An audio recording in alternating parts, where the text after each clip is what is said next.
अपराधी, चूँकि अपराधी और जब सरकार दोनों बेलगाम हो और अधिकारी भी बेलगाम हो तो वहाँ तो सुरक्षा की ज़रूरत है। सुरक्षा देना अति आवश्यक है। कोई सड़कों पर नहीं निकलता था, आज भी स्थिति खराब हो गई।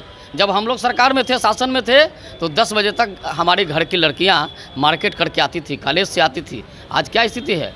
आज जो शाम 6 बजे के बाद दुकान बंद होने लगते हैं। बनाने वाले हैं क्या ये लोग? संविधान का कौन सा रक्षा करने वाले हैं? संविधान की दुहाई देने वाले लोग क्या कर रहे हैं आजकल? आजकल पिकनिक मना रहे हैं, राज संभल नहीं रहा है, देश चलाने की चिंता कर रहे हैं। देश चलाने की चिंता छोड़ दीजिए। देश में यशस्वी प्रधानमंत्री नरेंद्र मोदी हैं और इस बार फिर से प्रचंड बहुमत की सरकार इस देश में भारत की जनता बनाएगी।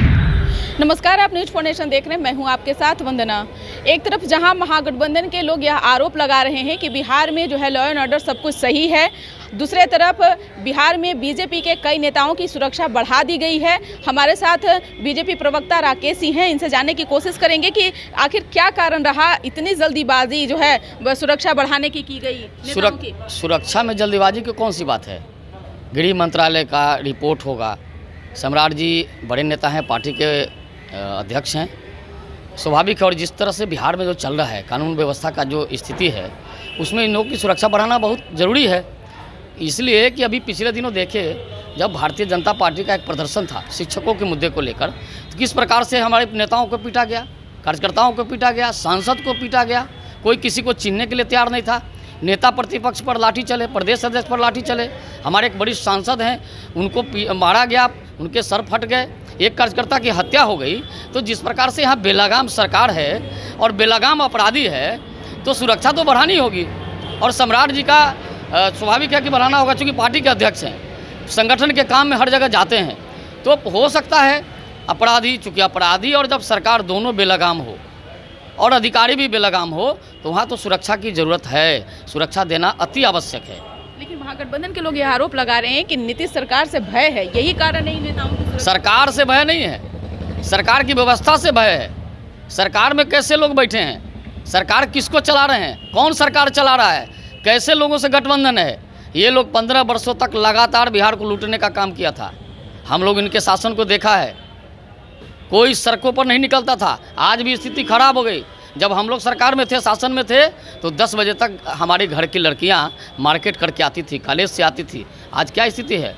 आज जो शाम 6 बजे के बाद दुकान बंद होने लगते हैं। बेली रोड जैसा पॉश इलाका में भी दुकान बंद होने लगते हैं। तो सुरक्षा तो बढ़ाना लाजमी है ना। आपको भी भय होता है?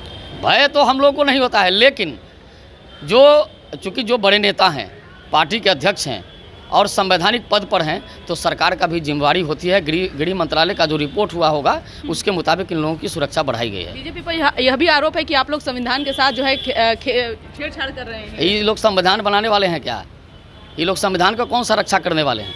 संविधान की दुहाई देने वाले लोग क्या कर रहे हैं आजकल? आजकल पिकनिक मना रहे हैं, राज संभल नहीं रहा है, देश चलाने की चिंता कर रहे हैं। देश चलाने की चिंता छोड़ दीजिए। देश में यशस्वी प्रधानमंत्री नरेंद्र मोदी हैं और इस बार फिर से प्रचंड बहुमत की सरकार इस देश में भारत की जनता बनाएगी। शिक्षा मंत्री प्रोफेसर चंद्रशेखर ने ये आरोप लगाया है और कहा है कि जो शिक्षक नियुक्ति हो रही है, जिनका डॉक्यूमेंट्स वगैरह जो चेक कर रहे हैं अधिकारी, उसमें कहीं ना कहीं जो है एक तरह से कहा जाए कि घोटाला हो रहा है। उनका कहने का अर्थ यही है कि एक तरह से उन चीज़ों में घोटाला। एक शिक्षा मंत्री जब आरोप लगा रहे हैं तो क्या लगता है कि सब कुछ सही चल रहा है? देखिए, चंद्रशेखर जी तो अपने नाम के अनुरूप भी आचरण नहीं करते हैं। भगवान राम पर टिप्पणी करने वाले, तुलसीदास जी पर टिप्पणी करने वाले और कृष्ण का वंशज कहने वाले, और इनके राज्य में जन्माष्टमी की छुट्टी खत्म कर दी गई। कल सरकार को वापस लेना पड़ा है। विपक्ष का दबाव, शिक्षकों का दबाव, आम जनता के दबाव में इसको वापस लेना पड़ा। ये लोग क्या बोलेंगे? इनको सरकार सत्ता में मलाई के लिए ये लोग बैठे हैं। ये लोग मलाई खाने वाले लोग हैं। ये लोग ये जनता की भलाई करने वाले लोग नहीं हैं। निश्चित तौर पे। तो आपने सुना कि क्या कुछ कहना था बीजेपी प्रवक्ता राकेश सिंह का, जिन्होंने कहा कि सुरक्षा के पीछे एक ही मकसद है कि बिहार में इन दिनों लॉ एंड ऑर्डर जो है वह सही नहीं है, इसलिए केंद्रीय गृह मंत्रालय से जो है इन लोगों को सुरक्षा दी गई है। जाहिर सी बात है कि अब सुरक्षा मिलने के बाद बिहार में बीजेपी के नेताओं की कद बढ़ी है। इस कर बस इतना ही। बने रहिए न्यूज़ फाउंडेशन के साथ। धन्यवाद।